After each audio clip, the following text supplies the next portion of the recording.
तो बढ़ते हैं आगे। अब सबसे पहले तो बताइए, आपकी पहली एप्लीकेशन बन गई? आपकी फर्स्ट एप्लीकेशन बन गई? बहुत बढ़िया, चल गया पहला बीन आपका। वेरी गुड, बहुत बढ़िया। चलिए अब आगे बढ़ते हैं। आप ये बताइए, कंटेनर से बीन ऑब्टेन कैसे करते हैं? पैकेज इंपोर्ट नहीं हो रहा? हाँ महेंद्र, एक मिनट बताता हूँ। आप सबको भी ये दिक्कत आ रही होगी, स्प्रिंग टूल सूट में पैकेज इंपोर्ट नहीं हो रहा होगा। आ रही है ना दिक्कत? ठीक है, तो इस दिक्कत को पहले मैं सॉल्व कर दूं। ध्यान से सुनिए। आपको एसटीएस में एक छोटी सी सेटिंग करनी है, तो ऑटोमेटिकली ऑटो इंपोर्ट अपने आप आने लग जाए। आप टाइप कर रहे होंगे तो सजेशंस भी नहीं आ रहे होंगे। ऐसा हो रहा है? जैसे आप स्ट्रिंग लिख रहे होंगे तो वो सजेशन नहीं दे रहा होगा स्ट्रिंग के नाम पे। स्कैनर लिख रहे होंगे तो कोई सजेशन नहीं आ रहा होगा। ऐसा हो रहा है ना? तो ये STS 4 के साथ एक छोटा सा ड्रॉबैक है ना? हाँ, तो वो कंट्रोल स्पेस की भी जरूरत नहीं है नमन। छोटा सा एक हैक है, मैं बता रहा हूं, वो फॉलो करिए तो आपको ये दिक्कत नहीं जाएगी। मुझे लगा आईडी अच्छा नहीं है। नहीं नमन, वो STS 4 के साथ प्रॉब्लम है। हालांकि अगर आप इंटेलिजे आइडिया से आए हैं तो वाकई में आपको STS पसंद नहीं आएगा। इंटेलिजे आइडिया आदत बिगाड़ देता है ना? But idea is best. But अब समझ लीजिए कैसे इस पे काम करना है। ठीक है, छोटा सा एक हैक दे रहा हूं। जैसे अगर आप मेरे कोड में देखें, मेरे कोड में अगर मैं लिख रहा हूं स्ट्रिंग, तो आप नोटिस करिए मुझे सजेशंस मिल रहे हैं। STR लिख रहा हूं तो स्ट्रिंग आ रहा है। आप में से जितने लोगों के पास इस समय आईडी ओपन है, आप टाइप करिए, आपको सजेशन नहीं मिल रहा होगा। सही बोल रहा हूं? एक बार कंफर्म करिए। नहीं मिल रहा है ना? आपको ये सजेशंस नहीं मिल रहे होंगे, इसलिए आपको स्प्रिंग के क्लासेस के सजेशंस भी नहीं मिल रहे हैं। पूरा पूरा नाम टाइप करना पड़ रहा होगा, करेक्ट है ना? अब कुछ चेंजेस हैं जो आपको करने पड़ेंगे आईडी में, ध्यान से सुनिएगा। सबसे पहले विंडो में जाना है। किस में जाना है? विंडो में। विंडो से जाना है प्रेफरेंसेस में। लिखिए किस में जाना है? प्रेफरेंसेस में जाना है ना? Very good.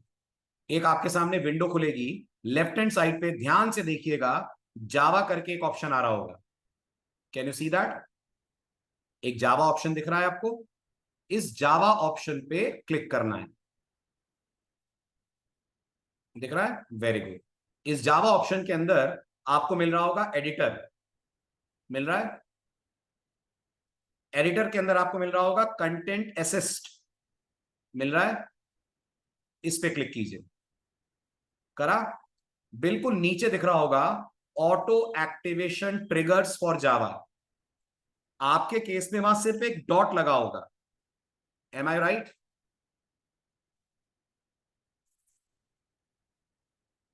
देखिए देखिए, जल्दी कंफर्म करिए।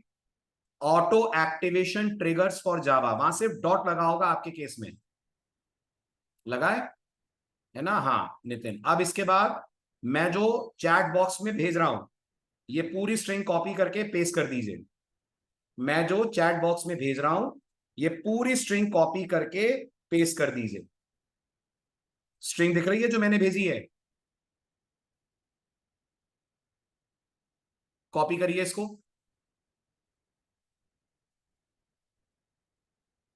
कॉपी करके वहां पेस्ट कर दीजिए। Got it? और डॉट भूलिएगा मत, डॉट भी आना है वहां पर। Is this clear? ये स्लाइड में नहीं है। ठीक है, दूसरा, ऊपर ऑटो एक्टिवेशन डिले में आपके केस में 0 लिखा होगा, if I am not wrong.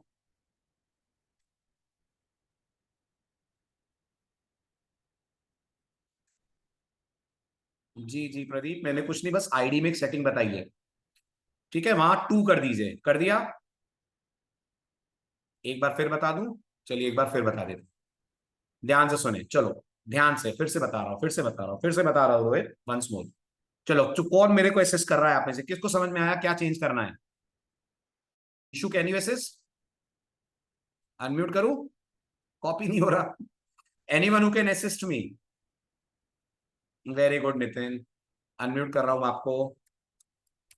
ठीक है, अब जो नितिन कहेगा वो मैं फॉलो करूंगा। आप लोग ध्यान से देखना क्या करना है। जी नितिन, क्या करूं? Yes. First of all sir, window पर जाना वेरी गुड, विंडो पर जाना है। है। देन लास्ट सेक्शन दिखेगा प्रेफरेंस का। प्रेफरेंस का लास्ट सेक्शन दिखेगा, प्रेफरेंस पे जाना है। यस फिर sir, then left hand side में आपको जावा का ऑप्शन मिलेगा, अगर नहीं बिल्कुल मिलता है तो then we can search it. बिल्कुल बिल्कुल सही, जावा दिखेगा, और नहीं मिल रहा है तो ऊपर टाइप फिल्टर में लिखा हुआ है, जावा पे क्लिक करना है। फिर यस सर, जावा जावा पे पे क्लिक, एडिटर पे जाना है। वेरी गुड, एडिटर पे जाना है। एडिटर पे जाने के यस सर, बाद एडिटर पे जाने के बाद सर देन अपने को जाना है content assist. Very good, content assist पे जाना है, क्लिक करना है, उसको यस सर। एक्सपैंड नहीं करना है, उसको क्लिक करना है। क्लिक करेंगे तो एक यस सर, विंडो खुलेगी। फिर इस विंडो में कहाँ जाना है? ऑटो एक्टिवेशन ऑटो टैब पे। Activation triggers. यस ठीक है, सर। उसके सामने एक लंबी सी स्ट्रिंग आपको टाइप करनी है। ठीक है, आप लोग कॉपी क्यों नहीं कर पा रहे हैं? जो मैं टेक्स्ट टाइप कर रहा हूँ कॉपी नहीं हो रहा है? नितिन, कॉपी नहीं हो रहा है क्या? टेक्स्ट क्यों हो रहा है? जो मैंने मैसेज टाइप करा है वो कॉपी नहीं कर पा रहे हैं क्या? जूम अलाउ नहीं कर रहा? Yes sir. अच्छा ठीक है, no never mind. Telegram channel पे हैं आप लोग? Are you all available on Telegram channel? मैं टेलीग्राम पे पेश करता हूँ।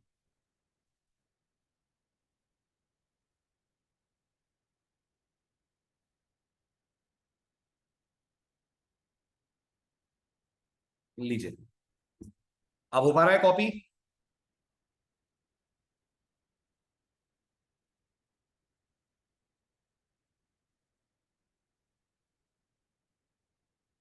राइट, कॉपी करिए इसको, और इसको यहां पे ले जाकर करना है आपको पेस्ट, कंटेंट असिस्ट के अंदर। अभी और सेटिंग्स बाकी हैं, अभी बंद नहीं करना है, ध्यान देना। ठीक है, तो एडिटर कंटेंट असिस्ट में अपन गए, और यहां पर पेस्ट कर दिया, और ऊपर 2 लिख देना है जहां डिले आ रहा है। अगर इतना हो गया है तो प्लीज डन लिखें। हो गया है, वेरी गुड। अब इसके बाद अप्लाई पे क्लिक कीजिए, एक अप्लाई बटन दिख रहा होगा, दिख रहा है अप्लाई, और उसके बाद अप्लाई एंड क्लोज पे क्लिक करिए। इतना हो गया? ठीक है, अब आइए वापस विंडो में, वापस वापस एक सेटिंग और करनी है। विंडो में आइए, प्रेफरेंस में आइए। ठीक है, लेफ्ट हैंड साइड से चूज करिए Java, got it. Editor, content assist, content assist में आपको दिख रहा होगा एडवांस, दिख रहा है? दिख रहा है, कैन यू सी दैट? ठीक, इसके अंदर आपको कुछ चेक बॉक्सेस दिख रहे होंगे। इसमें जावा टाइप प्रपोजल, जावा पोस्टफिक्स टेम्पलेट प्रपोजल, जावा नॉन टाइप प्रपोजल, नीचे जावा नॉन टाइप प्रपोजल, इन सब को ऑन कर दीजिए, इन सबको ऑन कर दीजिए। क्लियर? ये जितने जावा वाले दिख रहे हैं सबको ऑन कर दीजिए।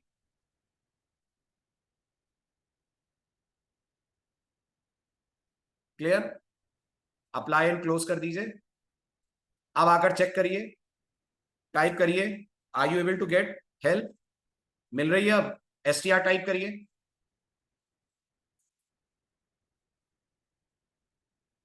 अगर हो गया तो लिखिए हो गया, अगर चलने लगा तो प्लीज लिखिए हो गया।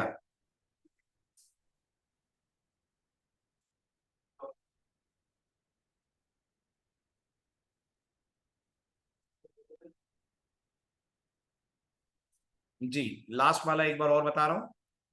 विंडो पे जाना है, प्रेफरेंसेस पे जाना है, लेफ्ट हैंड साइड से चूज करना है जावा। ओके, जावा पे क्लिक करना है तो आएगा एडिटर, एडिटर में कंटेंट असिस्ट। इस बार कंटेंट असिस्ट को एक्सपैंड करना है, तो इसमें एडवांस दिख रहा होगा। ठीक है, जितने जावा वाले ऑप्शंस दिख रहे हैं सबको ऑन कर दीजिए। चेक बॉक्सेस होंगे उनको ऑन कर दीजिए, जितने जावा वाले चेक बॉक्स दिख रहे हैं। ठीक है,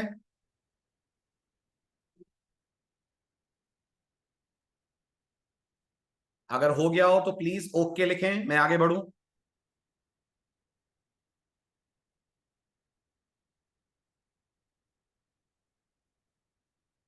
डन,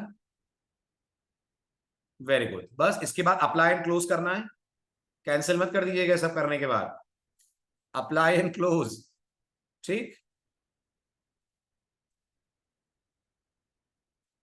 अब मुझे बताइए, चलने लगा आपका ऑटो कंप्लीट?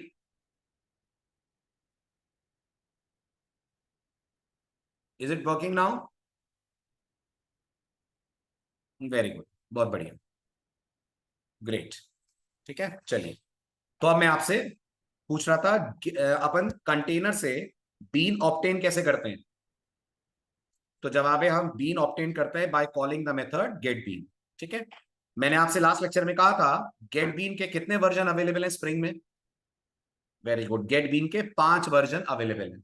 जो अपन लोगों ने गेट बीन पढ़ा था वो वाला गेट बीन पढ़ा था जो पैरामीटर में क्या लेता है, जो पैरामीटर में लेता है स्ट्रिंग।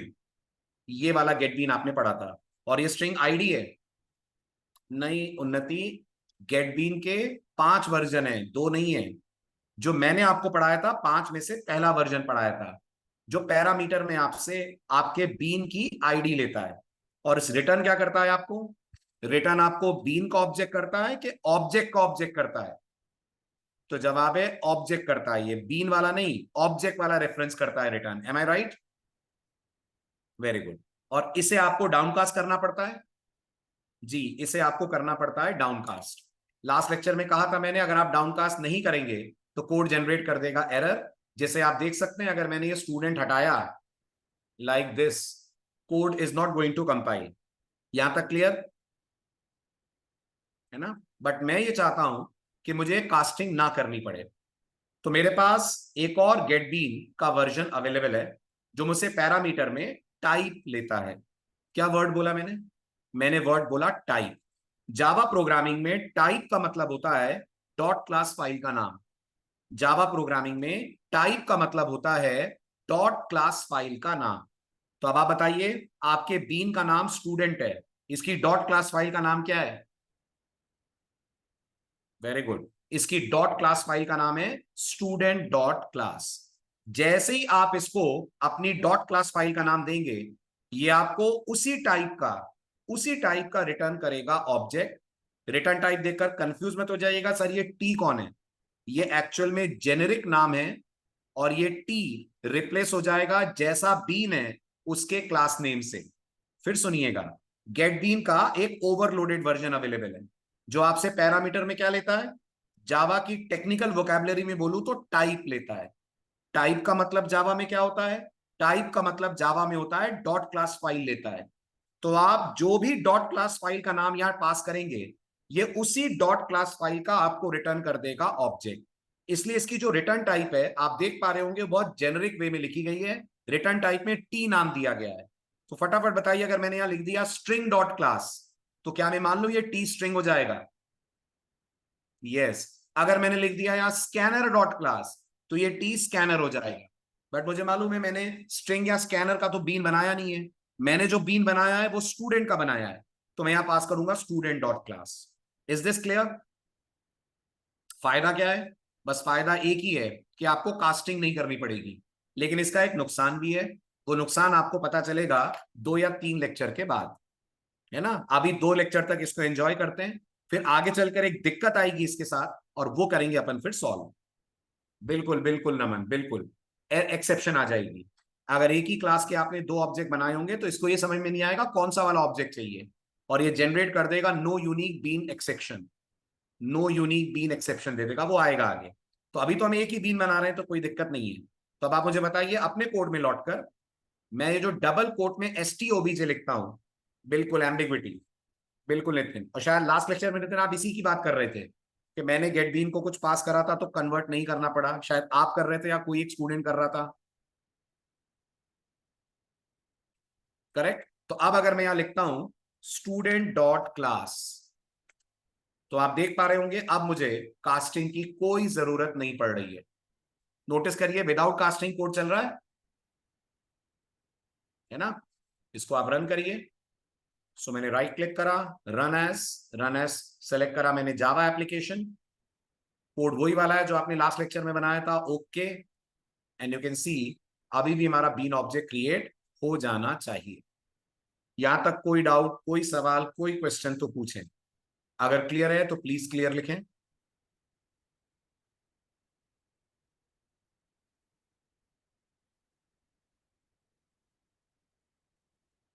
वेरी गुड, चलो आगे। ठीक है, आप ये बताइए स्प्रिंग में कितनी तरह के कंटेनर्स अवेलेबल है? वेरी गुड, 2 तरह के कंटेनर्स अवेलेबल है। दोनों के नाम याद हो गए? दोनों के नाम याद हो गए? Very good. एक का नाम है बीन फैक्ट्री, एक का नाम है एप्लीकेशन कॉन्टेक्स्ट। ठीक है, बीन फैक्ट्री से आप मिल लिए, बीन फैक्ट्री से आपका इंटरेक्शन हो गया। बट जैसा मैंने आपसे कहा था कि अगर आप प्रोफेशनली स्प्रिंग एप्लीकेशंस बनाते हैं तो स्प्रिंग टीम खुद रिकमेंड करती है कि आपको नहीं यूज करना चाहिए बीन फैक्ट्री, आपको यूज करना चाहिए एप्लीकेशन कॉन्टेक्स्ट। इसका सबसे बड़ा रीजन ये है, एप्लीकेशन कॉन्टेक्स्ट के पास बहुत सारे नए नए फीचर्स हैं जो बीन फैक्ट्री के पास नहीं है, पर जो बीन फैक्ट्री के पास है वो एप्लीकेशन कॉन्टेक्स्ट के पास भी है। क्यों? क्योंकि एप्लीकेशन कॉन्टेक्स्ट भी अपने आप में एक इंटरफेस है और वो एक्चुअल में बीन फैक्ट्री का चाइल्ड इंटरफेस है। आप सोचिए, अगर वो बीन फैक्ट्री का चाइल्ड इंटरफेस है तो जो कुछ भी बीन फैक्ट्री कर सकती है वो तो ये कर ही सकता है। Got it? इसलिए अपन को एप्लीकेशन कॉन्टेक्स्ट यूज करना चाहिए। बीन फैक्ट्री अभी हटाया नहीं गया है। Sir are codes available in slides? Yes Bharat, all the codes are available in the slide. बस जो मैंने अभी आपको सिखाया था एसटीएस में चेंज करना, वो स्लाइड में अवेलेबल नहीं है। ठीक है, हाँ जी। तो वापस आते हैं टॉपिक पे। तो मैंने कहा जो बीन फैक्ट्री में फैसिलिटीज अवेलेबल है वो सारी फैसिलिटीज एप्लीकेशन कॉन्टेक्स्ट में, बट इसमें कुछ और भी फीचर्स हैं। ये क्या फीचर्स हैं वो मैं आपसे थोड़ी देर में डिस्कस करता हूं, बट अभी ये सीखते हैं कि एप्लीकेशन कॉन्टेक्स्ट को हम यूज कैसे करेंगे। अब क्योंकि एप्लीकेशन कॉन्टेक्स्ट एक इंटरफेस है, ऑब्जेक्ट बनेगा?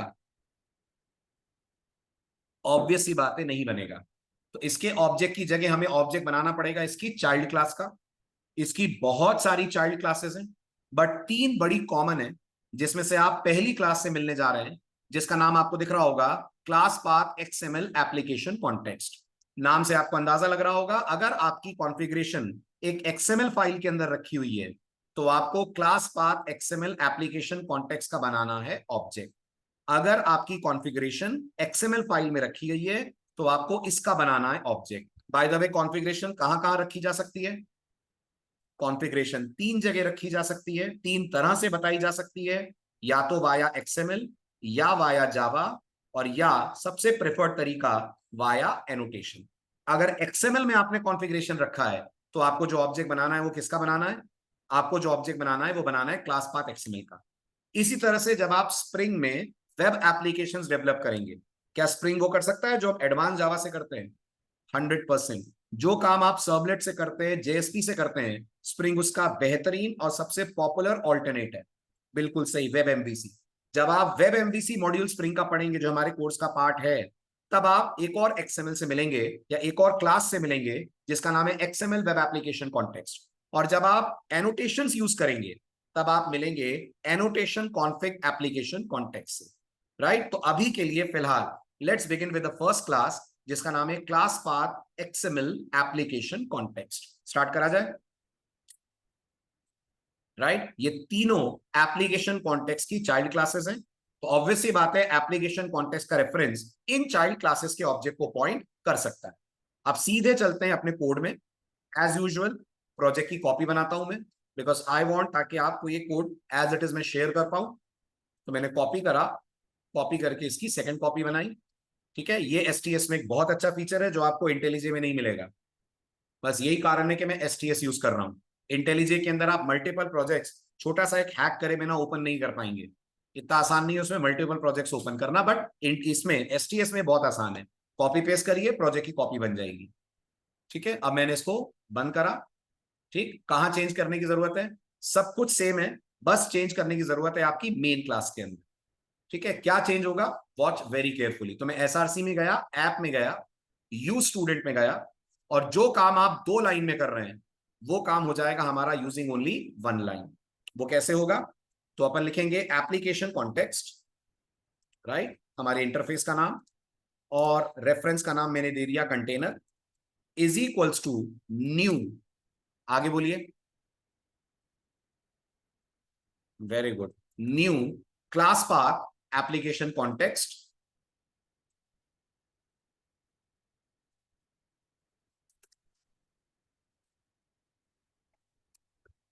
Class path XML application context. ठीक है, ये लिखिए आप। और जैसे ही ये लिखने के बाद आप पैरेंथेसिस ओपन करेंगे, ये आपसे पैरामीटर में मांगेगा किसका नाम? ये आपसे पैरामीटर में लेगा पूरा पूरा एक्सएमएल का पाथ। हमारे एक्सएमएल का क्या पाथ है? हमारे एक्सएमएल का पाथ है /in /sclive /resources /beanconf.xml, right? इतना लिखिए। लिखने के बाद सेव कर दीजिए। Got it? इंपोर्ट अपने आप ऊपर आ गए होंगे क्योंकि अपन ने ऑटो इंपोर्ट को ऑन करा हुआ है। XML बीन फैक्ट्री को ड्रॉप कर दीजिए, अब आपको इसकी जरूरत नहीं है, ना ही आपको जरूरत बीन फैक्ट्री की है। Is this clear?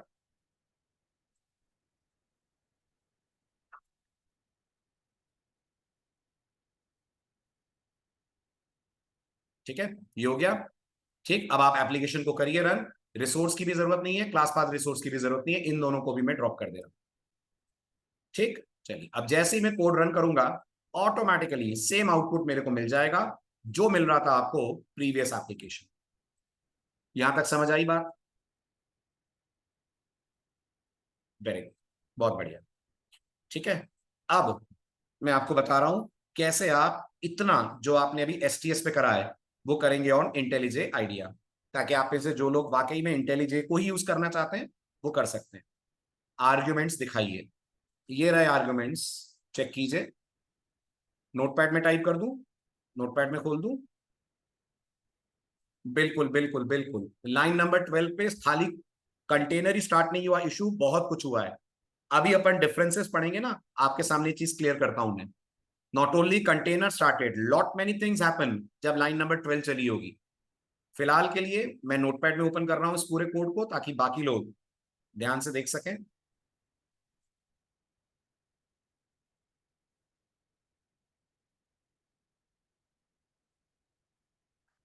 राइट, ये रहा आपका code.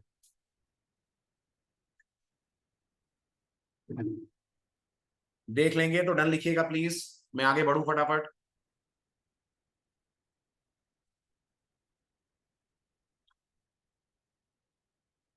Is this done? Is this over? चला जाए आगे।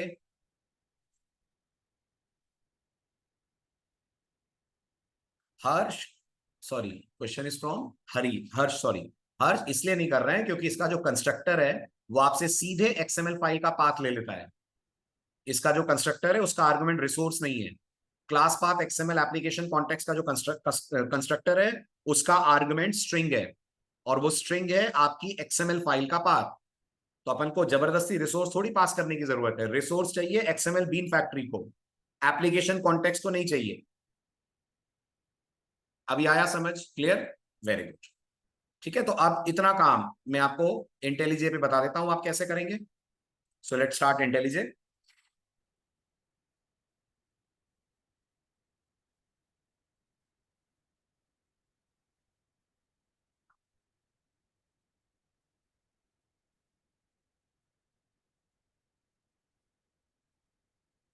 डेफिनेटली इशू, कोई इशू, दिक्कत नहीं है। आपको जो यूज करना हो आप करिए, मैं तो दोनों यूज करता हूं। आपको जो यूज करना हो कर सकते हैं। इवन आप नेटबीन्स यूज कर सकते हैं। स्प्रिंग के साथ सबसे अच्छी बात यह है वो आईडी डिपेंडेंट नहीं है। ठीक है, बस नोटपैड नहीं करना। चलो आगे। ठीक है, अब इंटेलिजे पे पहला स्टेप, फाइल में जाना है, न्यू में जाना है और नया प्रोजेक्ट बनाना है। तो आई क्लिक्ड ऑन प्रोजेक्ट। मुझसे मांगा जाएगा एज यूजुअल मेरे प्रोजेक्ट की पेरेंट डायरेक्टरी और मेरे प्रोजेक्ट का टाइटल। तो मान लीजिए मैंने क्लिक करा और एक पेरेंट डायरेक्टरी मैंने बना ली। कहां बना ली? तो मैंने अपने कंप्यूटर के ई ड्राइव में बना ली। ई ड्राइव सेलेक्ट करा और यहां आकर मैंने एक फोल्डर बनाया। क्या नाम दिया फोल्डर को? तो मैंने नाम दिया ऑनलाइन स्प्रिंग एप्स। राइट, ये मेरा फोल्डर हो गया जिसको आप वर्क स्पेस के नाम से भी जानते हैं। ओके कर दिया। ऊपर टाइटल में मैंने डाल दिया अपने प्रोजेक्ट का नाम। हमारे प्रोजेक्ट का नाम था स्प्रिंग एग्जाम्पल 1। एम आई राइट? राइट। इसके बाद क्रिएट पे क्लिक कर देना। ठीक है, क्रिएट पे जैसे ही क्लिक करेंगे इंटेलिजे आपके सामने प्रोजेक्ट का बेसिक स्ट्रक्चर ओपन कर देगा। अब आपने अगला स्टेप क्या करा था STS में, याद कीजिए। प्रोजेक्ट का स्ट्रक्चर बनाने के बाद आपका अगला स्टेप था, आपने इसमें ऐड करी थी, very good, jar files add करी थी। ठीक है, तो अब आप जार फाइल्स ऐड करेंगे। कहां थी हमारी जार फाइल्स? तो अगर लोकेशन चेक करें अपन, बिल्कुल ठीक। तो मैंने यहां पर राइट क्लिक करके बिल्ड में गया था मैं, और बिल्ड के अंदर कॉन्फ़िगर बिल्ड पाथ था। और यहां अगर आप रिकॉल कर पाए, जस्ट मैं पाथ चेक कर रहा हूं, तो मेरा पाथ ये वाला था। मेरी सारी जार फाइल्स अवेलेबल हैं ई ड्राइव में, ऑल स्प्रिंग जार फाइल्स में। यही लोकेशन मैं यूज करूंगा इंटेलिजे के लिए, ठीक है। बट इंटेलिजे में कैसे करते हैं वो ध्यान दीजिएगा। आपको जाना है प्रोजेक्ट स्ट्रक्चर में। प्रोजेक्ट स्ट्रक्चर में टॉप लेफ्ट पे आपको मॉड्यूल दिख रहा होगा। यहां बिल्ड पाथ करके कुछ नहीं आता है, क्या आता है? मॉड्यूल्स दिख रहा है। Can everyone see that? तो आपको मॉड्यूल्स पे क्लिक करना है। जैसे ही मॉड्यूल्स पे क्लिक करेंगे आपके सामने एक प्लस का ऑप्शन आएगा, दिख रहा है आपको प्लस का ऑप्शन, जहां मेरा माउस का पॉइंटर है, दिख रहा है? प्लस पे क्लिक कीजिए, ठीक है। वो आपसे पूछेगा क्या मॉड्यूल इंपोर्ट करना है, लाइब्रेरी करनी है, मॉड्यूल करना है, जार करना है। अपन को क्या करना है? अपन को जार करना है, तो आप जार पे क्लिक कीजिए। अब आप पहुंचिए जहां पर आपकी जार फाइल स्टोर्ड है। मेरी जार फाइल्स कहां स्टोर्ड है? मेरी जार फाइल्स ई ड्राइव में थी, and my folder was I think new spring jar या all spring jar, I think, है ना। तो मैं ऑल स्प्रिंग जार पे जाता हूं। ये रहा मेरा ऑल स्प्रिंग जार फोल्डर। सारी जार्स को सेलेक्ट कर लीजिए, कंट्रोल प्रेस करिए, एक एक जार पे क्लिक करिए, all of them will be selected. Okay करिए। ओके करते ही आपके सामने सारी जार्स आ जाएंगी। सबके चेक बॉक्सेस पे क्लिक कर दीजिए। फॉलो कर पाए यहां तक? ठीक है। इसके बाद अप्लाई कर दीजिए, ओके कर दीजिए। इंटेलिजे के अंदर आपकी जार का सपोर्ट ऐड हो गया है। इंटेलिजे अब स्प्रिंग की जार को रिकॉग्नाइज करने लगेगा। देन बाकी के स्टेप्स आपके बिल्कुल पहले जैसे हैं। एसआरसी में गए, पैकेज बनाया, in dot SCLive dot beans, पहला पैकेज आपका। अगेन एसआरसी में गए, शायद मैंने एंटर स्ट्राइक नहीं करा, sorry. In dot SCLive dot beans, right, enter, ठीक है। Again right click, new package, beans की जगह अगला था हमारा ऐप, और तीसरा क्या था? वेरी गुड, तीसरा था रिसोर्सेज, है ना। तो मैंने नाम दिया रिसोर्सेज, ठीक है। इसके बाद सबसे पहले बीन में गए और बनाया आपने अपना स्टूडेंट बीन। तो मैंने यहां स्टूडेंट चूज करा, एंटर स्ट्राइक करा, ठीक है। और यहां आकर स्टूडेंट क्लास का basic structure, private INT roll number, private string followed by name, ठीक है।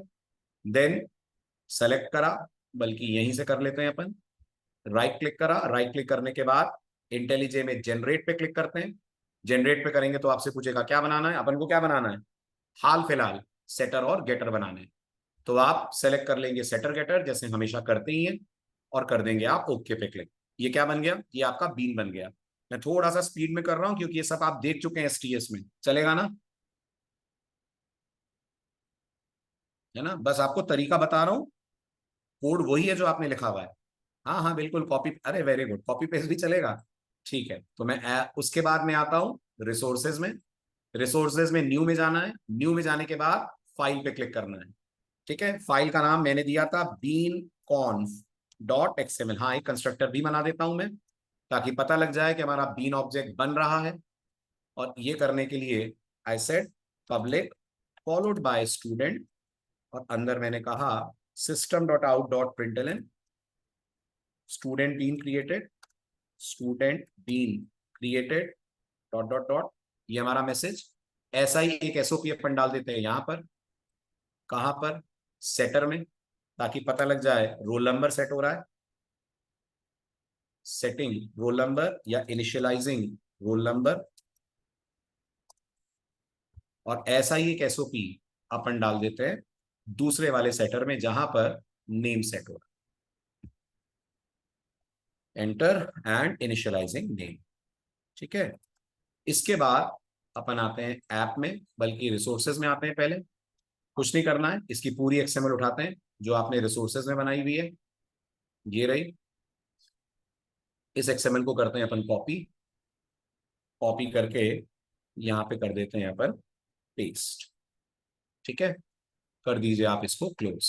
फिर आ जाइए ऐप में। ऐप में आपने बनाई main class, calling it as usual main, और इस मेन क्लास का कंटेंट वहां कर देते हैं अपन पेस्ट, ठीक है। इंपोर्ट इंटेलिजे खुद ही कर लेगा सब, ठीक। अंदर आइए, अंदर आकर एज यूजुअल इस पूरे कोड को कर दीजिए आप पेस्ट। आप देख पा रहे हैं ऑटो इंपोर्ट, मैंने कुछ भी नहीं करा, उसने अपने आप सब चीजें इंपोर्ट कर ली, अपने आप रिकॉग्नाइज कर लिया। Student application context, class path application context सब कर लिया इंपोर्ट, ठीक है, अब राइट क्लिक करिए और जैसे आप चलाते हैं run your main file.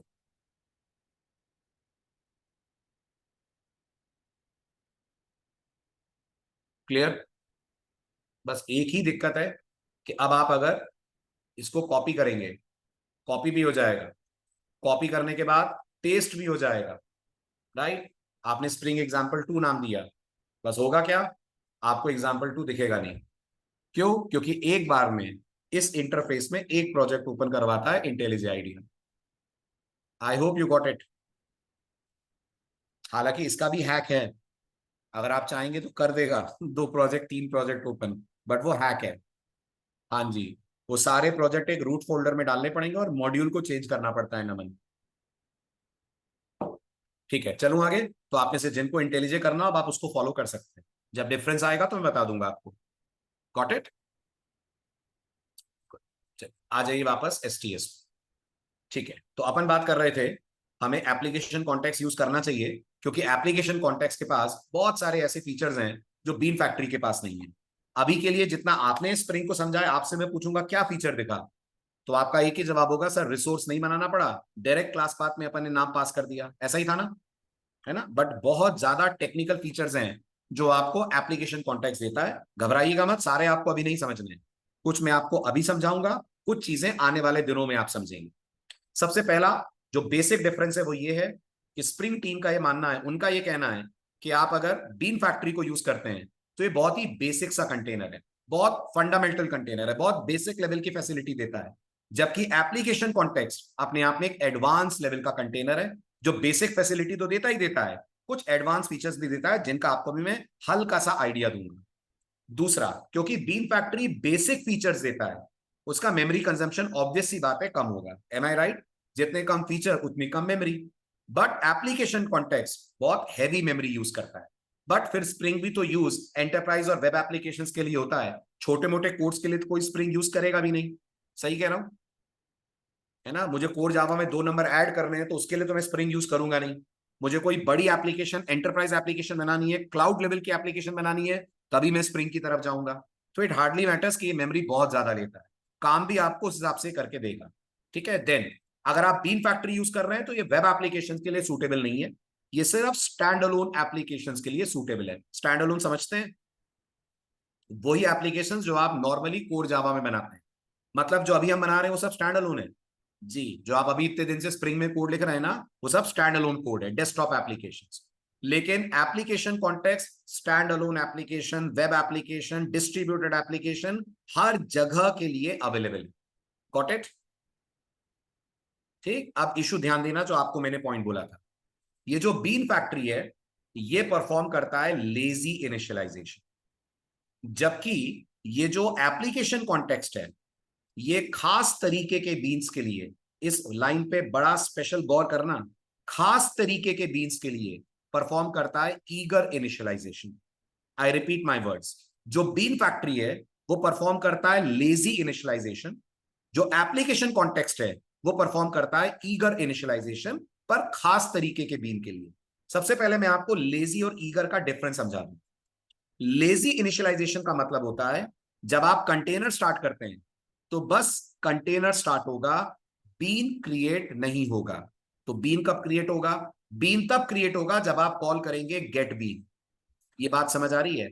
Been तब क्रिएट होगा जब आप कॉल करेंगे गेट बीन। इसको बोलते हैं लेजी इनिशियलाइजेशन, यानी ऑन डिमांड ये आपके लिए बीन ऑब्जेक्ट सप्लाई करेगा। इसका मतलब अगर मान लीजिए मैंने अपनी कॉन्फ़िगरेशन फाइल में 4 बीन्स बनाए, एक स्टूडेंट का, एक फैकल्टी का, एक कॉलेज का, एक लाइब्रेरी का, राइट? जैसे ही मैं स्टार्ट करूंगा बीन फैक्ट्री, कौन कौन से बीन बन जाएंगे इन चारों में से? तो जवाब है एक भी नहीं बनेगा, एक भी नहीं बनेगा। क्यों? क्योंकि बीन फैक्ट्री फॉलो करता है लेजी इनिशियलाइजेशन। इसका मतलब है जब मैं गेट बीन कॉल करूंगा तब जाकर हमारा बीन ऑब्जेक्ट क्रिएट होगा। Is this clear? है ना? इसका प्रैक्टिकल देखें, let's see the practical part. So getting back to STS, अपन ओपन करते हैं हमारा स्प्रिंग एप्लीकेशन 1। ठीक है, ये हमारा स्प्रिंग एप्लीकेशन 1 है। लेट्स गो इनसाइड ऐप, और बहुत ध्यान से नोटिस करिए मैं इसमें एप्लीकेशन रन कर रहा हूं, क्या इस समय हमारा बीन ऑब्जेक्ट बनेगा? तो आपका जवाब है हाँ सर, बिल्कुल बनेगा। बट कैसे मालूम कि बीन ऑब्जेक्ट कब बना? कैसे मालूम का जवाब ये है, आप यहां पर एक एसओपी डालो, system.out.println, और यहां लिखो कंटेनर स्टार्टेड। ठीक है, यहां लिखो कंटेनर स्टार्टेड, और क्या करो आप, कंटेनर स्टार्टेड, और आप ये वाला जो पार्ट है ना, ये पूरे पार्ट को कमेंट आउट कर दो।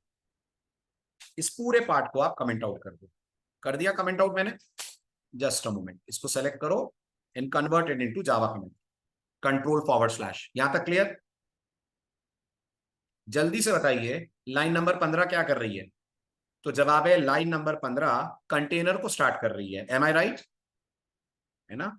अगर कंटेनर स्टार्ट होने से आपका बीन ऑब्जेक्ट बनता है, तो ये आउटपुट आना चाहिए ना, स्टूडेंट बीन क्रिएटेड, आना चाहिए ना? चेक करिए, मैंने राइट क्लिक करा, जावा एप्लीकेशन पे गया, ओके करा, और आप नोटिस करिए कंटेनर स्टार्टेड के बाद कुछ आउटपुट नहीं आ रहा है। रीजन बीइंग, ये लेजी इनिशियलाइजेशन करता है। I hope you are able to get this. जल्दी जल्दी आप दें, समझ आ रहा है? Very good. अब अगर मैं लाइन नंबर 17 को अनकमेंट करूं, क्या अब मेरे को मैसेजेस मिलेंगे? बिल्कुल, अब आपको मैसेजेस मिलना स्टार्ट होंगे। तो अब आप रन कीजिए। जैसे ही रन करेंगे, अभी भी गौर करिएगा, पहले बीन स्टार्ट होगा, सॉरी, पहले कंटेनर स्टार्ट होगा, उसके बाद आपका बीन ऑब्जेक्ट बनाओ, फिर इनिशियलाइजेशन होगा। This is lazy. लेजी समझ आया है ना? Very good. अब कुछ ऐसा ही कोड अपन एप्लीकेशन कॉन्टेक्स्ट के लिए लिखते हैं। Let's get back to you student, और इस लाइन को कमेंट आउट कर देते हैं। ठीक है, ध्यान से देखिएगा, इस लाइन को कमेंट आउट कर देते हैं।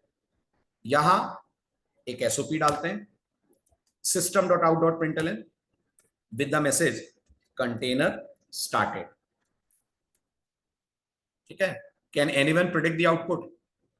सबसे लास्ट मैसेज क्या होगा? सबसे लास्ट मैसेज क्या होगा? नहीं ना मन, देखो सबसे लास्ट मैसेज क्या होगा। यस, बिल्कुल सही कैच करा, सबसे लास्ट मैसेज होगा कंटेनर स्टार्टेड। ऐसा क्यों हुआ? क्योंकि the moment this line will run, the moment this line will run, application context सब कर लेगा। समझ रहे हैं? एप्लीकेशन कॉन्टेक्स्ट सब कर लेगा, कंटेनर भी स्टार्ट हो जाएगा, बीन ऑब्जेक्ट भी बन जाएगा, सेटर भी कॉल हो जाएंगे। Got it? अब इसके अपने प्लस और माइनस पॉइंट है। सबसे पहले इसके प्लस पॉइंट क्या है, जो स्प्रिंग की टीम बोलती है कि ऐसा करने का क्या फायदा है। तो उनका यह मानना है कि अगर मान लीजिए आपने कुछ गलत वैल्यूज वगैरह सेट करी होंगी, तो जैसे ही कंटेनर स्टार्ट होगा आपको एक्सेप्शन मिल जाएगी, और आपको बिफोर एंड पता लग जाएगा कि आपके कोड में प्रॉब्लम आ सकती है। जबकि बीन फैक्ट्री में कब पता चलेगा? जब कभी जाकर आप गेट बीन कॉल करेंगे। तो सोचिए, अगर मैंने गेट बीन कॉल करा 100 लाइनों के बाद, तो 100 लाइनें चलने के बाद एक्सेप्शन आएगी, है ना? यहां एक्सेप्शन बिफोर हैंड आ जाएगी। ये उनका क्लेम है कि हम लोगों ने इसलिए इसको करा हुआ है eager initialization. Is this clear? है ना? बट अब इसमें एक ड्रॉबैक है। ड्रॉबैक क्या है? ड्रॉबैक ये है कि मान लीजिए मेरे पास जो कॉन्फ़िगरेशन फाइल है, उसमें 50 अलग अलग बीन क्लासेस कॉन्फ़िगर्ड है। हो सकता है मेरे बड़े से प्रोजेक्ट में 50 क्लासेस हो। क्या होगा गेस करिए? ये लाइन के चलते ही 50 बीन ऑब्जेक्ट्स बनेंगे, 50 बीन ऑब्जेक्ट के कॉल हो जाएंगे सेटर्स। एम आई राइट? है ना? अब उसमें से अगर मुझे सिर्फ एक या दो चाहिए, तो भी 48 ऑब्जेक्ट मेमोरी कंज्यूम करेंगे, है ना? हालांकि इस प्रॉब्लम को रिजॉल्व करने के लिए बीन हमें, सॉरी, स्प्रिंग हमें बहुत सारे ट्रिक्स देता है, जिसमें से एक का नाम होता है बीन को प्रोटोटाइप बीन बना दो। घबराइएगा मत, ये वर्ड मैंने पहली बार बोला है। बीन की भी टाइप्स होती हैं, एक्चुअल में उसे टाइप नहीं बोलते हैं, उसे बोलते हैं स्कोप। क्या बोलते हैं? उसे बोलते हैं स्कोप। बाय डिफॉल्ट हर बीन सिंगलटन बीन होता है। ये भी मत सोचिएगा सर ये क्या होता है, सुना ही नहीं अपन ने। बस इतना मान लीजिए, बीन की अलग अलग कैटेगरीज होती हैं।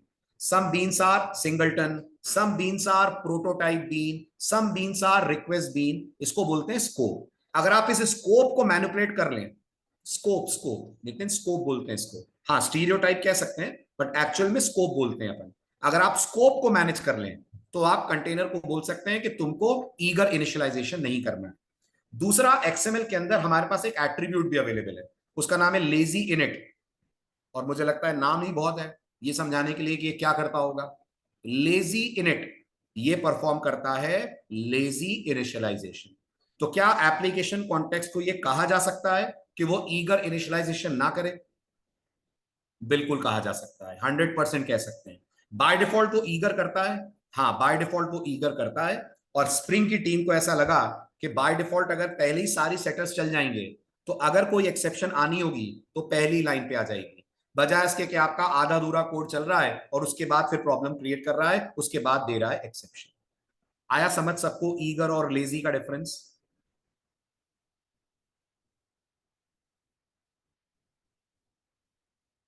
यस नमन। बीन फैक्ट्री को लेजी का, और बीन के पास बीन फैक्ट्री के पास दो ही स्कोप है, एक सिंगलटन और एक प्रोटोटाइप। ओके, बीन फैक्ट्री बना ही लेजी इनिशियलाइजेशन के लिए। हाँ जी, गॉट इट। इसके बारे में और बात करेंगे अपन, स्कोप आने दो फिर बात करेंगे। थोड़े से ट्विस्ट एंड टर्न्स हैं वो स्कोप में आ जाए।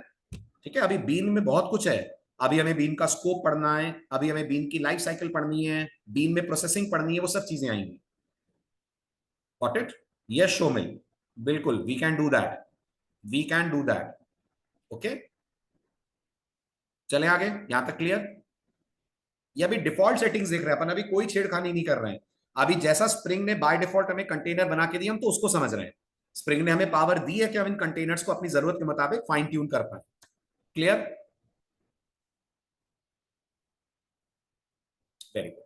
तो ये था इनके बीच का पहला प्रैक्टिकली इंपॉर्टेंट टेक्निकल डिफरेंस। बाकी तो सब थ्योरेटिकल है, वो जब कोड लिखोगे तो समझ में आएगा, बट ये क्लियर है। अब अगले डिफरेंसेस समझिए। ये जो बीन है इसके बहुत सारे स्कोप होते हैं। जैसे आप प्रोग्रामिंग में याद करिए, जावा में लोकल स्कोप होता है। जावा में कितनी तरह के स्कोप होते हैं? भूल गए? जावा में कोई वेरिएबल के कितनी तरह के स्कोप होते हैं? वेरी गुड, दो तरह, तीन तरह के स्कोप होते हैं। वेरिएबल तीन तरह के होते हैं बेटा, स्कोप तो दो ही होते हैं ना। वेरिएबल तीन तरह के होते हैं, और जावा में ग्लोबल तो कुछ भी नहीं होता है। जावा में एक क्लास लेवल का स्कोप होता है और एक लोकल स्कोप होता है ना। Very good. तो जावा के अंदर एक लोकल हो गया और एक क्लास लेवल का स्कोप किया। कुछ हद तक आप ये भी बोल सकते हैं सर ब्लॉक लेवल भी तो बोल सकते हैं, चलो मान लिया ब्लॉक लेवल भी बोल सकते हैं, क्योंकि आपको याद होगा फॉर लूप के अंदर अगर आप कुछ बनाएंगे तो वो ब्लॉक लेवल भी हो जाएगा, है ना। चलो एग्री कर, है ना। वेरिएबल तीन होते हैं जावा में, आपको याद होगा, एक इंस्टेंस, एक स्टैटिक और एक लोकल। तो जैसे जावा में वेरिएबल के स्कोप होते हैं, और स्कोप क्या डिसाइड करता है? स्कोप ये डिसाइड करता है वेरिएबल कब तक जिंदा रहेगा, कब तक सर्वाइव करेगा। क्या मैं सही कह रहा हूं? कोई ब्लॉक लेवल का वेरिएबल होगा तो वो ब्लॉक खत्म होने के बाद डेड हो जाएगा। कोई लोकल वेरिएबल होगा तो वो अपने पूरे ब्लॉक के अंदर अवेलेबल होगा। इंस्टेंस वेरिएबल होगा तो वो ऑब्जेक्ट खत्म होने तक डेड नहीं होगा। एम आई राइट? बिल्कुल ऐसे बीन के भी कुछ स्कोप होते हैं, और इन स्कोप से आप बीन का लाइफ टाइम चेक करते हैं। बीन को कब तक मेमोरी में रखना है, कब कंटेनर को कहना है कि इस बीन को हटा दो, इसको हम लोग बोलते हैं बीन का स्कोप। राइट? अब बीन के बहुत सारे स्कोप होते हैं, लेकिन बीन फैक्ट्री कितने देती है? बीन फैक्ट्री देती है मात्र दो स्कोप, जबकि एप्लीकेशन कॉन्टेक्स्ट सारे स्कोप्स फॉलो करती है। And in case you are wondering sir कितने होते हैं, तो एक्चुअल में बीन के होते हैं 5 स्कोप। आपको टेबल में 4 दिख रहे होंगे, होते एक्चुअल में 5 है। पांचवें का नाम है ग्लोबल सेशन। पांचवें का क्या नाम है? पांचवें का नाम है ग्लोबल सेशन। 5 तरह के स्कोप हुए, singleton, prototype, request, session and global session. Is this clear? जी नितिन, जिसे आप लोग एप्लीकेशन बोलते हैं ना, वैसा ही। एप्लीकेशन पेज वगैरह JEE में होता है, यहां पर उसको दूसरे नाम दिए गए। ठीक है, राइट। तो इसका मतलब इतना तो समझ में आ रहा होगा कि बीन फैक्ट्री बहुत लिमिटेड फीचर्स देती है, एप्लीकेशन कॉन्टेक्स्ट के पास फीचर्स बहुत ज्यादा है। क्लियर? ठीक है। दूसरा, अगला जो डिफरेंस है उसका मैंने हल्का सा हिंट आपको दिया था। बीन फैक्ट्री में हमारे पास इवेंट पब्लिकेशन की कोई फैसिलिटी नहीं होती है। सवाल आता है सर ये इवेंट पब्लिकेशन का मतलब क्या होता है? तो मैंने आपसे कहा था आपकी एप्लीकेशन में ऐसे बहुत सारे एक्शंस होंगे जिनके होने पर आप कोई पीस ऑफ कोड रन करना चाहेंगे। फॉर एग्जाम्पल, अगर यूजर लॉग आउट करता है, जस्ट इमेजिन आप एक ई कॉमर्स एप्लीकेशन बना रहे हैं, पॉसिबिलिटी है यूजर ने शॉपिंग कार्ट में कुछ आइटम ऐड करे हो। बिल्कुल पॉसिबिलिटी है। पॉसिबिलिटी है उसने आइटम को ऐड तो कराओ पर अभी परचेज ना कराओ। बिल्कुल पॉसिबिलिटी है। जब वो लॉग आउट करेगा तो शॉपिंग कार्ट डिलीट कर देनी चाहिए? शायद नहीं। हमें शॉपिंग कार्ट का डेटा डेटाबेस में डालना चाहिए। अगली बार जब ये बंदा वापस लॉग इन करे तो डेटाबेस से वो डेटा लाकर कार्ट में फिल कर देना चाहिए। ताकि इसको पता चले कि लास्ट टाइम इसने कार्ट में ये डेटा ऐड करा था। अब जब यूजर लॉग आउट करेगा, अगर आपको उस दौरान कोई पीस ऑफ कोड चलाना है तो उसको क्या बोलते हैं स्प्रिंग में? उसको स्प्रिंग में बोलते हैं event publication. Is this clear? Event publication. आप सब फ्रंट एंड से इंटरेक्ट करते हैं, आप हर चीजों को जानते हैं। यूजर कुछ भी एक्टिविटी करता है, that is the kind of event. उसके बिहाफ पे कुछ चलाना है, we call it event publication. हाँ जी, इतना क्लियर हुआ? चलो आगे, इवेंट का बेसिक आइडिया लगा है ना? तो ये आपको बीन फैक्ट्री नहीं था इसमें कोई सपोर्ट, लेकिन एप्लीकेशन कॉन्टेक्स्ट बहुत अच्छा अच्छा आपको बीन इवेंट पब्लिश करने की सपोर्ट देता है। देन सबसे पावरफुल फीचर, एनोटेशंस को बीन फैक्ट्री सपोर्ट ही नहीं करता। और कुछ याद है ना, आप जिसकी तरफ बढ़ रहे हैं वो बिना एनोटेशन के चलेगा ही नहीं। किसकी तरफ बढ़ रहे हैं आप? Spring boot. और मैंने आपसे कहा था spring boot doesn't support, spring boot doesn't support XML, it only supports annotation. तो अगर आप इस कंटेनर पे ज्यादा डिपेंड करेंगे तो स्प्रिंग बूट तो आपके किसी काम का ही नहीं रहेगा। इसलिए अपन लोगों को यूज करना चाहिए application context. Is this clear, justifiable? ठीक है, और ये सब हम पढ़ेंगे। ऐसा मत सोचिएगा सर ये समझ नहीं आया। समझ इसलिए नहीं आ रहा होगा 100%, क्योंकि अभी कोड नहीं लिखा है। जैसे जैसे कोड लिखेंगे वैसे वैसे ये चीजें कवर अप होती जाएंगी। ठीक है, चलो आगे। Very good. तो ये हुआ आपका basic interaction with spring container. अब बढ़ते हैं अगले टॉपिक की तरफ, थोड़ा सा एडवांस लेवल का इंटरेक्शन करते हैं। अब अपन डिस्कस करने जा रहे हैं something related to bean tags. आपने अभी अभी बीन टैग पढ़ा, और बीन टैग के अंदर आपने क्या ऐड करा? सिर्फ दो एट्रीब्यूट ऐड करना सीखा। एक का नाम क्या था? एक का नाम था क्लास, एक का नाम था आईडी। एम आई राइट? है ना? चलिए अब आगे बढ़ते हैं। अब बात करते हैं कि क्या हम बीन ऑब्जेक्ट के मल्टीपल इंस्टेंसेस या मल्टीपल ऑब्जेक्ट्स बना सकते हैं किसी बीन क्लास के? ध्यान रखिएगा, बात अभी सिंगल क्लास की हो रही है। तो ये बताइए, एक स्टूडेंट क्लास के मल्टीपल ऑब्जेक्ट आप जावा में बनाते हो? तो जवाब है हाँ बनाते हैं। हर ऑब्जेक्ट के लिए न्यू लिखते हो? हाँ लिखते हैं। आप ये काम स्प्रिंग में भी कर सकते हो। बस अगर आपको स्टूडेंट क्लास के मल्टीपल ऑब्जेक्ट्स बनाने हैं, या यूं कह लो बीन के मल्टीपल ऑब्जेक्ट्स बनाने हैं, तो आपको करने पड़ेंगे दो काम। पहला काम, हर ऑब्जेक्ट के लिए लगाना पड़ेगा एक बीन टैग। दूसरा काम, हर बीन टैग के अंदर आपको आईडी रखनी पड़ेगी यूनिक। क्या रखना पड़ेगा? आईडी रखनी पड़ेगी unique. No two beans can ever have same ID. Is this clear? अगर दो बीन्स की आईडी सेम हो गई तो Spring is going to generate an exception. नाम आपको दिख रहा होगा, please type the name of the exception. Very good. Name of the exception is bean definition parsing exception. Got it? ID should be unique, है ना? और ये तो बिल्कुल वैसी बात है कि अगर आप एक स्टूडेंट क्लास के दो ऑब्जेक्ट बनाते हो तो रेफरेंस का नाम अलग अलग तो रखते हो ना, स्टूडेंट S1, स्टूडेंट S2। बिल्कुल सेम चीज यहां पर है। ठीक है, वेरी गुड। तो अब इस चीज का प्रैक्टिकल करके देखते हैं। Getting back to the code, as usual इसको करते हैं अपन कॉपी। तो मैंने इसको कॉपी करा, राइट क्लिक करके पेस्ट करा। ये हो रहा है हमारा स्प्रिंग एग्जाम्पल 3। स्प्रिंग एग्जाम्पल 3 में गए, और कहां चेंज करना है? अगर मुझे मल्टीपल बीन्स बनाने हैं तो दो जगह चेंज आएगा। पहला चेंज तो आएगा कॉन्फ़िगरेशन में।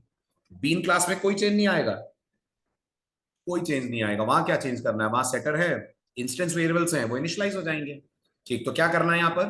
तो इस पूरे को मैं करता हूं कॉपी। ठीक है, कॉपी करने के बाद यहां पे करता हूं पेस्ट। एक को नाम दे देता हूं stobj1, एक को नाम दे देता हूं stobj2। सो फार सो गुड, यहां तक क्लियर है? ठीक है, डेटा ऑब्वियस ही बात है अलग देना चाहिए मुझे, लेकिन स्प्रिंग को कोई प्रॉब्लम नहीं है अगर एक ही क्लास के दो स्टूडेंट्स और दोनों का नाम अमित है और दोनों का रोल नंबर 101 है। जी अश्मित, जितने ऑब्जेक्ट चाहिए उतने बनाने पड़ेंगे आपको bean tags. Is this clear? ठीक है, वेरी गुड। तो अब अगर यहां पर आता हूं, ऑब्वियस ही बात है, मैं इसको कर देता हूं 102 और यहां अमित की जगह कर देता हूं सुमित। ठीक है, ये हो गए हमारे दो बीन टैग्स। अब कहां चेंज आएगा? तो अब सेकंड चेंज आएगा आपके डॉट जावा फाइल, यानी आपकी मेन फाइल के अंदर। अब ये कंटेनर स्टार्टेड हटा दूं? चलिए लिखा रहने देता हूं, लिखा रहने देता हूं, और आपको अच्छे से क्लियर होगा कैसे ईगर लोडिंग होती है। ठीक है, चलो ध्यान से देखो। अब मैंने कुछ ऐसे लिखा और थोड़ा सा आउटपुट में चेंज कर रहा हूं। मैं क्या चेंज कर रहा हूं, तो मैं हर एक के साथ लिख दे रहा हूं कि किस तरह का डेटा आ रहा है। तो यहां मैंने कहा system dot out dot println, बल्कि इस लाइन को नीचे कर देता हूं मैं। ठीक है, ऊपर मैंने लिखा first bean, right, first bean थोड़ा सा प्रेजेंटेबल लगेगा। और यहां मैंने कहा system dot out dot println followed by these braces. ठीक, इसका नाम मैंने रखा S1 और इसको मैंने पास करा, गौर कीजिएगा, डबल कोट्स के अंदर स्टूडेंट OBJ, राइट। और मेरे ऑब्जेक्ट का नाम था std_obj1। आईडी से ही पहचान पाऊंगा, ऑब्वियस सी बात है। यहाँ पैरेंथेस ओपन करा, पैरेंथेस के अंदर फिर मैंने इसको कास्ट करा इनसाइड स्टूडेंट। समझ आ रहा है कास्टिंग क्यों करनी पड़ी और आईडी क्यों देनी पड़ रही है? क्योंकि दोनों ही बीन ऑब्जेक्ट के लिए dot class file is going to be same. अगर आपको लग रहा है नहीं सर मेरे को तो डॉट क्लास से ही लेना है, तो भूलिएगा मत, गेट बीन के 5 वर्जन है, याद है ना।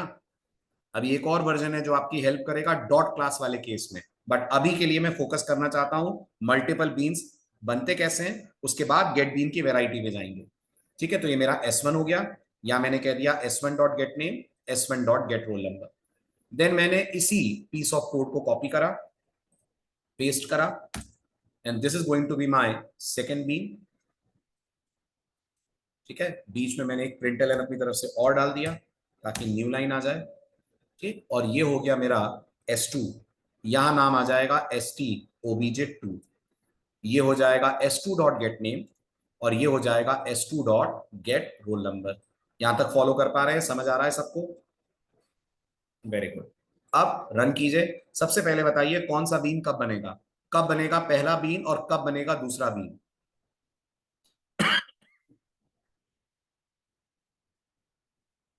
वेरी गुड, सब के सब बन जाएंगे लाइन नंबर 12 पे, नमन। सब के सब बन जाएंगे। ये ईगर इनिशियलाइजेशन करता है। नहीं नहीं, बीन फैक्ट्री नहीं है ना, मैंने एप्लीकेशन कॉन्टेक्स्ट यूज करा हुआ है। बीन फैक्ट्री तो अब हम नहीं करेंगे, एक आध बार और करेंगे कुछ डिफरेंसेस समझने के लिए, बाकी through out the course will be going for application context, right. सारे के सारे बीन पहले ही बन जाएंगे, इसलिए तो मैंने आपको ये लाइन लिख कर दी कि इसको लिखा रहने देते हैं अपन। ठीक, अब देखो, अब मैंने एप्लीकेशन को रन करा, चेक करिए, ये बेचारा कंटेनर स्टार्ट होता ही रह गया, उससे पहले सारे बीन आपके क्रिएट हो गए, राइट। तो ये दो बार क्यों आ रहा है student bean created, why we are getting this message twice? दो बार कंस्ट्रक्टर कॉल हुआ है क्योंकि आपके दो बीन ऑब्जेक्ट्स बने, राइट। उसके बाद दोनों के अपने अपने सेटर भी कॉल हो गए। सर एक CL का एग्जांपल बता दीजिए, मतलब कंस्ट्रक्टर इंजेक्शन का। CI कंस्ट्रक्ट, हाँ आएगा आएगा नितिन, अगला टॉपिक वही है, आराम आराम से चलेंगे तो बाकी कंफ्यूज हो जाएंगे सब। बहुत डिटेल में पढ़ेंगे कंस्ट्रक्टिव इंजेक्शन, डोंट वरी, सबसे मजेदार वही है। ठीक है, फिलहाल और प्रिफर्ड भी वही है। पढ़ने के बाद फिर हम डिस्कस ये भी करेंगे कि सेटर के कंपैरिजन में कंस्ट्रक्टर को स्प्रिंग की टीम क्यों रिकमेंड करती है। ठीक है, चलिए आगे बढ़ते हैं। अब आज बताता हूं नमन, ये पॉइंट क्लियर कर दूं फिर आता हूं आपके पॉइंट पे। ठीक है, तो अब मुझे बताइए ये सारे के सारे एक साथ क्यों क्रिएट हो गए? तो ऑब्वियस सी बात है, क्योंकि एप्लीकेशन कॉन्टेक्स्ट एक ईगर लोडिंग करने वाला कंटेनर है। तो जैसी एप्लीकेशन कॉन्टेक्स्ट स्टार्ट हुआ, सारे बीन डेफिनेशंस को उसने मेमोरी के अंदर लोड कर लिया। यहां तक समझ आया? Got it? और इसीलिए बीन्स बन भी गए तो खाली बन ही नहीं गए, सबके सब हाथों हाथ इनिशियलाइज भी हो गए। यहां तक क्लियर हुई बात? Very good. ठीक है, ये जो पॉइंट्स मैंने आपको बोले स्लाइड में सारे हैं, जरा इनको पढ़ लीजिए और मुझे बताइए क्लियर है पॉइंट? दोनों स्टेप्स क्लियर है? जो दोनों स्टेप्स हैं वो यहाँ पे लिखे हुए हैं। हर बीन ऑब्जेक्ट के लिए आपको एक सेपरेट बीन टैग देना पड़ेगा और बीन टैग के साथ देनी पड़ेगी यूनिक आईडी। अच्छा, आईडी को रिपीट करके भी दिखा देता हूं। अगर गलती से इसकी आईडी भी हो गई std_obj1, गॉट इट, क्या होगा? अब आपके कोड में आएगी एक्सेप्शन। जैसे अब आप इसको रन करेंगे, automatically code is going to throw exception. क्या आपने ये भी नोटिस करा, एक भी ऑब्जेक्ट नहीं बना?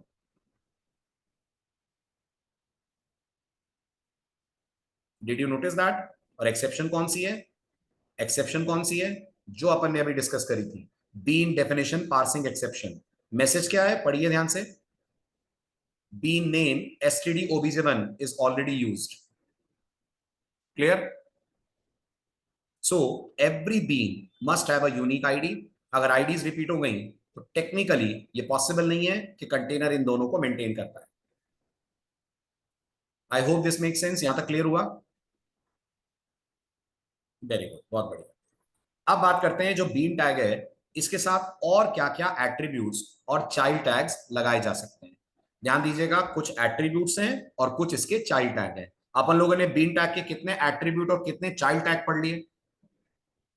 अपन लोगों ने बीन टैग के 2 एट्रीब्यूट्स पढ़ लिए और 1 चाइल्ड टैग पढ़ लिया.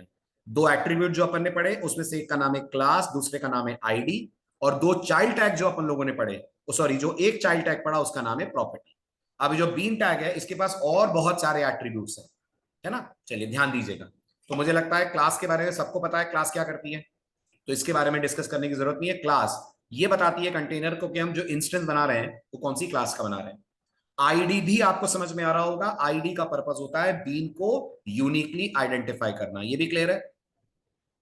What it. अब कंटेनर या यू कह लीजिए स्प्रिंग आपको आईडी की जगह एक और एट्रीब्यूट यूज करने देता है जिसका की नाम होता है नेम. नेम का भी वही काम है जो आईडी का काम है, क्या? बीन को यूनिकली आइडेंटिफाई करना. पर टेक्निकली सोचिए कुछ तो फर्क होगा ना दोनों में. जब स्प्रिंग टीम आपको 2 चीजें दे रही है एक ही काम को करने के लिए, तो ये अगला टॉपिक है हमारा बहुत डिटेल में, how ID and name are different than each other, और कौन हमें किस सिचुएशन में यूज करना चाहिए. ठीक है, फिलहाल बेसिक इंट्रोडक्शन यही है. दोनों की मदद से आप बीन को आइडेंटिफाई करते हैं. दोनों कहते हैं यूनिक होंगे, but then what is the difference वो अभी पढ़ेंगे अपन. इसके बाद आता है बीन का स्कोप. मैंने आपको हल्का सा आइडिया दे दिया है. बीन का स्कोप ये कंट्रोल करता है कि बीन का लाइफ टाइम क्या होगा, बीन कब तक मेमोरी में सरवाइव करेगा और कहां कहां अवेलेबल हो जाएगा. Is this clear? Very good. फिर आता है प्रॉपर्टी. इसके बारे में आपको हल्का सा आइडिया लग चुका है. प्रॉपर्टी वो चाइल्ड टैग है जिसके 2 एट्रीब्यूट आपने यूज करे हैं. कौन कौन से 2? नेम और वैल्यू. और भी है, याद रखिएगा, वो हम आगे कवर अप करने वाले हैं. जैसे इसका एक बहुत इंपॉर्टेंट एट्रीब्यूट है जिसका नाम है रेफ. क्या नाम है? REF, रेफ, जिसकी मदद से आप डिपेंडेंसी इंजेक्शन करेंगे ऑब्जेक्ट्स का. अभी आपको याद हो तो आपने डिपेंडेंसीज के तौर पे सिर्फ प्रिमिटिव्स इंसर्ट करे. एम आई राइट? है ना. आगे चलकर आप ऑब्जेक्ट्स इंसर्ट करेंगे एज डिपेंडेंसीज, और तब इस एट्रीब्यूट की जरूरत पड़ेगी जिसका नाम है रेफ. फिर याद कीजिए अपने प्रीवियस लेक्चर, स्प्रिंग में डिपेंडेंसीज इंजेक्ट करने के 3 तरीके होते हैं. हाँ होते हैं. एक होता है सेटर इंजेक्शन जिसको करते हैं वाया प्रॉपर्टी. दूसरा वाला क्या होता है? दूसरा वाला होता है कंस्ट्रक्टर इंजेक्शन. अगर आप चाहते हैं आप एक्सएमएल के थ्रू कंस्ट्रक्टर इंजेक्शन करवाएं तो आप यूज करेंगे एक और child tag of bean tag जिसका की नाम होता है कंस्ट्रक्टर डैश आर्ग. क्या नाम होता है? Constructor dash arg. कौन है ये? प्रॉपर्टी है, चाइल्ड टैग है. तो जवाब है चाइल्ड टैग है. किसका चाइल्ड टैग है? बीन टैग का चाइल्ड टैग है. Is this clear? है ना. ये हमारा इसके बाद का टॉपिक है. मतलब पहले हम आईडी वर्सेस नेम पढ़ेंगे और फिर अगला टॉपिक है हमारा कंस्ट्रक्टर. देन तीसरा तरीका क्या होता है?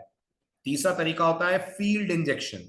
उसके लिए हम लोग यूज करते हैं ऑटो वायरिंग.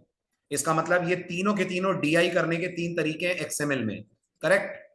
यस, ये तीनों के तीनों डीआई करने के एक्सएमएल में 3 तरीके हैं: property, constructor arg and auto wiring. Clear? Great, very good.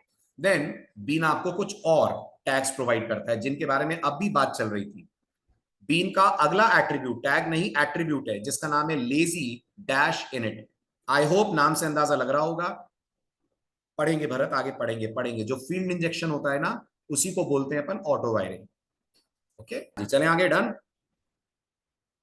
Very good. ठीक है. देन मैंने कहा लेजी इनिट है. लेजी इनिट एक प्रॉपर्टी है, ये कह लीजिए एट्रीब्यूट है, जिसकी मदद से आप ये इंस्ट्रक्ट करते हैं कंटेनर को कि क्या नहीं करना है. क्या नहीं करना है? ईगर इनिशियलाइजेशन नहीं करना है, लेजी इनिशियलाइजेशन करना है. राइट. देन आपके बीन ऑब्जेक्ट के बनने के तुरंत बाद, आपके बीन ऑब्जेक्ट के बनने के तुरंत बाद हो सकता है आप कुछ पीस ऑफ कोड चलाना चाहें. अगर वो पीस ऑफ कोड चलाना चाहते हैं तो आपके पास एक मेथड है जिसका नाम है इनिट मेथड. क्या नाम है? एक प्रॉपर्टी है जिसका नाम है init method. Right. Init method और डिस्ट्रॉय मेथड, ये दोनों बीन लाइफ साइकिल पढ़ते वक्त अपन डिस्कस करेंगे. अभी बस इतना याद रख लीजिए, आपने जावा के अंदर फाइनलाइज पढ़ा है? पढ़ा है. अगर आपका ऑब्जेक्ट मेमोरी छोड़कर जाता है, कुछ पीस ऑफ कोड चलाना हो तो फाइनलाइज में चलाते हैं। बिल्कुल ऐसे जब बीन हटाने वाला होता है कंटेनर, कुछ पीस ऑफ कोड चलाना है, तो वो आप चला सकते हैं इनसाइड डिस्ट्रॉय मेथड, राइट। तो इसको हम तब करते हैं यूज जब हर बीन के बनने के बाद कुछ कॉमन कोड हमें रन करना है, या हर बीन के जाने से पहले कुछ कॉमन कोड हमें रन करना है। इसका द बेस्ट एग्जांपल है डेटाबेस से रिलेटेड लॉजिक। क्या ऐसा हो सकता है कि डेटाबेस से रिलेटेड कुछ लॉजिक कॉमन तौर पे हर बीन के बाद आपको करना हो क्रिएट, या कॉमन तौर पे वो लॉजिक चलाना हो? बस वो लॉजिक जाएगा इनिट मेथड में, या एप्लीकेशन के बीन्स के टर्मिनेट होने से पहले, नॉट एप्लीकेशन, बीन्स के टर्मिनेट होने से पहले या हटने से पहले कुछ कोड चलाना हो तो वो जाएगा डिस्ट्रॉय। ये हम कब पढ़ेंगे? ये हम पढ़ेंगे इन अ टॉपिक जिसका नाम है बीन लाइफ साइकिल। बिल्कुल जैसे सर्वलेट लाइफ साइकिल होती है वैसे बीन लाइफ साइकिल होती है। क्लियर है ना? सर्वलेट के बनने के बाद इनिट चलता है, लेकिन इनिट चलता है एक बार। यहां जो आप इनिट मेथड में कोड डालेंगे वो आपके बीन ऑब्जेक्ट्स के लिए कॉमन तौर पे यूज होगा। Clear, right. These are some important bean tag attributes. Name attribute के बारे में बातचीत शुरू करेंगे अगले लेक्चर से, नेम एट्रीब्यूट के बारे में। And then very important topic miss नहीं कीजिएगा, कंस्ट्रक्टर इंजेक्शन। ठीक, बाय बाय, टेक केयर।